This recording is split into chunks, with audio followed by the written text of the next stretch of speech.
जय हिंद स्टूडेंट्स। आज बात करते हैं क्लोज पैकिंग स्ट्रक्चर्स की। स्टूडेंट्स, पिछले वीडियो में हमने सॉलिड स्टेट्स के विभिन्न प्रकार की चर्चा की थी। पिछले वीडियो में मैंने आपको बताया था कि सॉलिड छोटे छोटे पार्टिकल से मिलकर के बने होते हैं और ये पार्टिकल जो होते हैं वे क्लोजली पैक्ड होते हैं। ये पार्टिकल क्लोजली पैक्ड होते हैं, मतलब एक दूसरे से काफी चिपके हुए रहते हैं। और हमने सॉलिड स्टेट के लिए कुछ इस प्रकार का फिगर बनाया था। ये हो गया सॉलिड, और सॉलिड के जो छोटे छोटे हैं पार्टिकल, ये छोटे छोटे पार्टिकल से मिलकर के ये सॉलिड बना हुआ है। और सॉलिड के जो कंस्टिट्यूएंट पार्टिकल है, कंस्टिट्यूएंट पार्टिकल मतलब जिससे मिलकर के सॉलिड बना है, वो क्या हो सकता है? एटम भी हो सकता है, आयन भी हो सकता है, या फिर मॉलिक्यूल हो सकता है। और इसे हम लोग स्फीयर या फिर पॉइंट्स बोलेंगे। इस पूरे चैप्टर में हम लोग जब भी बात होगी कंस्टिट्यूएंट पार्टिकल्स की, तो हम लोग एटम, आयन या फिर मॉलिक्यूल्स की बातें तो करेंगे ही, साथ में इनको डिनोट करने के लिए हम लोग स्फीयर्स बोलेंगे या फिर पॉइंट्स बोलेंगे। स्फीयर बोलेंगे या फिर पॉइंट्स बोलेंगे। तो आइए देखते हैं कि क्लोज पैकिंग स्ट्रक्चर होते क्या हैं। सॉलिड के जो पार्टिकल होते हैं एक दूसरे से काफी चिपके हुए रहते हैं और ये अलग अलग तरीके से व्यवस्थित हो सकते हैं। इन्हीं को बोलते हैं close packing, close packing structure. तो सॉलिड के पार्टिकल किस तरह से व्यवस्थित होते हैं और किस प्रकार के स्ट्रक्चर बनाते हैं, इसके बारे में डिटेल में हम लोग पढ़ने वाले हैं। तो एक एक करके हम लोग क्या करेंगे कि सॉलिड के पार्टिकल को पैक करना सीखेंगे कि किस प्रकार से पैक होता है। तो सॉलिड के पार्टिकल किस तरह से पैक होते हैं हम लोग जानेंगे क्लोज पैकिंग में। और क्लोज पैकिंग को जानने से पहले किस प्रकार से क्लोज पैकिंग करना है, स्टेप बाय स्टेप हम लोग को सीखना है। स्टेप बाय स्टेप हम लोगों को सीखना है किस प्रकार से, देख लीजिए। Steps to close packing. Close packing के लिए स्टेप्स क्या क्या है? सबसे पहला है क्लोज पैकिंग इन 1 डायमेंशन, दूसरा है क्लोज पैकिंग इन 2 डायमेंशन, तीसरा है क्लोज पैकिंग इन 3 डायमेंशन। ये 3 तरह का क्लोज पैकिंग हमें पढ़ना है। स्टूडेंट्स, जितने भी सॉलिड हैं दुनिया में वे सभी 3 डायमेंशनल होते हैं, 3 डायमेंशनल क्लोज पैकिंग वाले होते हैं। लेकिन हम लोग 3 डायमेंशनल की चर्चा करने से पहले इन दो चीजों के बारे में भी जानेंगे कि क्लोज पैकिंग 1 डायमेंशन में कैसे होता है, क्लोज पैकिंग 2 डायमेंशन में कैसे होता है। और ये दोनों आपको इसलिए बताया जा रहा है जिससे कि आप 3 डायमेंशनल क्लोज पैकिंग को अच्छे से समझ सकें, पार्टिकल्स के अरेंजमेंट को आप अच्छे से समझ सकें। तो आइए देखते हैं एक एक करके कि क्लोज पैकिंग किस प्रकार से होता है। सबसे पहले close packing in 1 dimension. Close packing in 1 dimension. 1 dimension में क्लोज पैकिंग किस तरह से होता है? तो 1 डायमेंशन में क्लोज पैकिंग जो होता है वो एक कतार में होता है। एटम्स या फिर स्फीयर्स जो होते हैं वो एक ही कतार में लगे होते हैं। ये स्फीयर्स हो गए, इसको हम एक कतार में लगा देते हैं। ये हो गया close packing in 1 dimension. 1 dimension की क्लोज पैकिंग में सिर्फ लेंथ होता है। कहने का मतलब है एटम सिर्फ एक ही दिशा में सचे होते हैं और इधर भी इन्फिनिटिव तक जाते हैं, इधर भी इन्फिनिटिव तक जाते हैं। और इसमें प्रत्येक एटम अन्य 2 एटम से सटा हुआ रहता है। जैसे अगर हम लोग इस एटम की बात करें या इस गोले की बात करें, तो यह गोला जो है यह 2 एटम से सटा हुआ है। किससे किससे सटा हुआ है? पहला नंबर ये गोला है, दूसरा नंबर ये गोला है।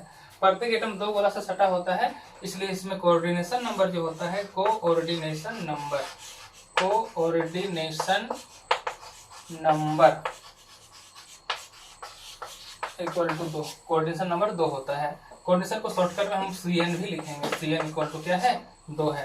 तो ये हो गया क्लोज पैकिंग इन 1 डायमेंशन। इसमें एटम्स या फिर स्फीयर सिर्फ एक कतार में लगे होते हैं और प्रत्येक स्फीयर अन्य 2 स्फीयर से टच में रहता है, जिसे कोऑर्डिनेशन नंबर बोला जाता है। और 1 डायमेंशन क्लोज पैकिंग में कोऑर्डिनेशन नंबर होता है 2। अब बात करते हैं 2 डायमेंशनल क्लोज पैकिंग की। अब बात करते हैं 2 डायमेंशनल क्लोज पैकिंग की। क्लोज पैकिंग इन 2 डायमेंशन, जैसा कि जाहिर है 2 डायमेंशन है, मतलब इसमें जो एटम्स का जो कतार बनेगा वो 2 दिशाओं में बनेगा और 2 तरीके से बनेगा। 2 दिशाओं में 2 तरीके से। कैसे बनता है देख लीजिए। पहला तरीका में क्या है कि इस प्रकार से एटम को कतार में सजा दीजिए, इसी के ऊपर अन्य एटम्स को भी सजाइए। तो एटम्स 2 कतार में हो रहे हैं, एक इधर से हो रहा है और एक इधर से हो रहा है।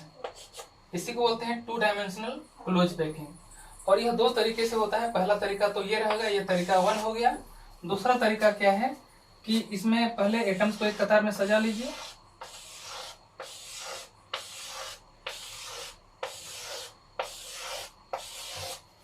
दूसरी बार में एटम्स को क्या करना है, जो पहला जो कतार बना है उसमें जो बीच में जो डिप्रेशंस बने हैं, यानी कि जो गड्ढे बने हैं, उन्हीं गड्ढों पर एटम्स को रखना है।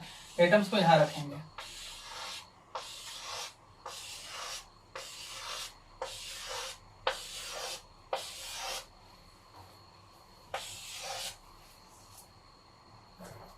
अगला स्टेप में फिर इस गड्ढे पर होगा।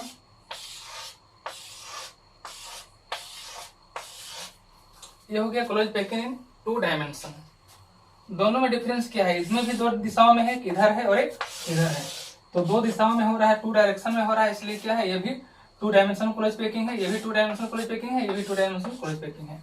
लेकिन दोनों में डिफरेंस क्या है, इसमें हम देख रहे हैं कि एक गोला के ऊपर जस्ट दूसरा गोला लगा हुआ है, एक गोला के ऊपर जस्ट दूसरा गोला लगा हुआ है। अगर इस कतार को ए नाम दें, अगर इस कतार का नाम देते हैं हम ए, तो दूसरा कतार भी बिल्कुल ऐसा ही है, इसलिए दूसरा कतार का भी नाम हो जाएगा ए। तीसरा कतार भी वैसा ही है, इसलिए इसका भी नाम हो जाएगा ए और इसका भी नाम हो जाएगा ए। तो कतार जिसमें बनता है वो ए टाइप का बनता है। किस टाइप का बनता है, ए टाइप का इसमें क्लोज पैकिंग होता है। दूसरा जो है इसमें किस प्रकार से है, ये पहला कतार है, इसे हम लोग ए बोलेंगे। दूसरा में क्या है कि थोड़ा सा खिसका हुआ है, इसलिए हम लोग बी बोलेंगे। तीसरा फिर पहले के जैसा है, इसलिए इसे ए बोलेंगे। फिर दूसरा वाला कैसा है, इसलिए हम लोग इसको क्या बोलेंगे, डी बोलेंगे। तो इसमें जो क्लोज पैकिंग है वो किस टाइप का है, ए बी टाइप का है। किस प्रकार का क्लोज पैकिंग है, ए बी टाइप का क्लोज पैकिंग है। तो दोनों डिफरेंस क्या है, ये ए टाइप का है, ये ए बी टाइप का क्लोज पैकिंग है। एक डिफरेंस और है, इसमें जो प्रत्येक एटम है कितने एटम से घिरा हुआ है, यहाँ पर ध्यान दीजिए। अगर हम इस एटम की बात करें, अगर इस एटम की बात अगर हम लोग करें, तो यह एटम जो है अन्य 4 एटम से घिरा हुआ है। एक पहला, दूसरा, तीसरा, चौथा। इसमें एक एटम 4 एटम से घिरा हुआ होता है। और अगर हम लोग इस तरह सारे सेंटर्स को मिला दें तो इस प्रकार से यह एक स्क्वायर का फॉर्म करता है, इसलिए इसका नाम है स्क्वायर क्लोज पैकिंग। क्या नाम है, square close packing, square close packing. क्योंकि जो कोऑर्डिनेशन है 4 एटम्स का, वो क्या बनाता है, एक स्क्वायर बनाता है। इसमें कोऑर्डिनेशन नंबर कितना होगा, एक एटम अन्य 4 एटम से टच में है, इसलिए इसका CN यानी कि कोऑर्डिनेशन नंबर जो है वो हो जाएगा 4। इसमें देखते हैं एक एटम अन्य कितना एटम से टच है। अगर बात करते हैं हम लोग इस एटम का, अगर इस एटम की बात करें तो यह एटम कितना अन्य एटम से टच में है, ये अन्य 6 एटम से टच में है। किस प्रकार से टच में है, पहला, दूसरा, तीसरा, चौथा, पांचवा, छठा, ये 6 एटम से टच में है। और सारे एटम्स के सेंटर्स को अगर हम लोग मिला देते हैं तो क्या फॉर्म होता है, ध्यान दीजिएगा, ये एक हेक्सागोन फॉर्म होता है। क्या फॉर्म होता है, हेक्सागोन। इसलिए हम लोग इसको बोलते हैं hexagonal close packing, hexagonal close packing. और इसमें जो CN होता है, कोऑर्डिनेशन नंबर कितना है, एक एटम अन्य 6 एटम से टच में है, तो इसमें जो कोऑर्डिनेशन नंबर है वो होता है 6। तो ये रहा 2 dimensional close packing. 2 dimensional close packing 2 तरीके से होता है, एक स्क्वायर क्लोज पैकिंग होता है, दूसरा हेक्सागोनल क्लोज पैकिंग होता है। स्क्वायर क्लोज पैकिंग में कोऑर्डिनेशन नंबर 4 होता है और हेक्सागोनल क्लोज पैकिंग में कोऑर्डिनेशन नंबर कितना होता है, 6 होता है। इसमें किस प्रकार का एटम्स का कतार बनता है, ए बी टाइप से बनता है। स्क्वायर क्लोज पैकिंग में ए टाइप से कतार बनता है। तो ये हो गया क्लोज पैकिंग इन 2 डायमेंशन। अब समझना है सबसे इंपॉर्टेंट क्लोज पैकिंग जो है 3D क्लोज पैकिंग, यानी कि क्लोज पैकिंग इन 3 डायमेंशन। इसमें 3 दिशाओं में होगा, लेंथ भी होगा, ब्रेथ भी होगा और साथ में हाइट भी होगा। स्टूडेंट्स, जितने भी सॉलिड हैं दुनिया में सभी 3D फॉर्म के होते हैं, 3D क्लोज पैकिंग उनमें होता है। लेकिन 3D को अच्छे से समझने के लिए हमें इन दोनों को भी समझना होगा और कोऑर्डिनेशन नंबर क्या है उसे भी समझना होगा, इसलिए इन दोनों को पढ़ाया गया है। ऐसे 2 डायमेंशन वाले सॉलिड होते ही नहीं है, 1 डायमेंशन वाला भी सॉलिड होता ही नहीं है, होता है 3 डायमेंशन वाला सॉलिड। तो बात करते हैं 3 डायमेंशनल क्लोज पैकिंग की।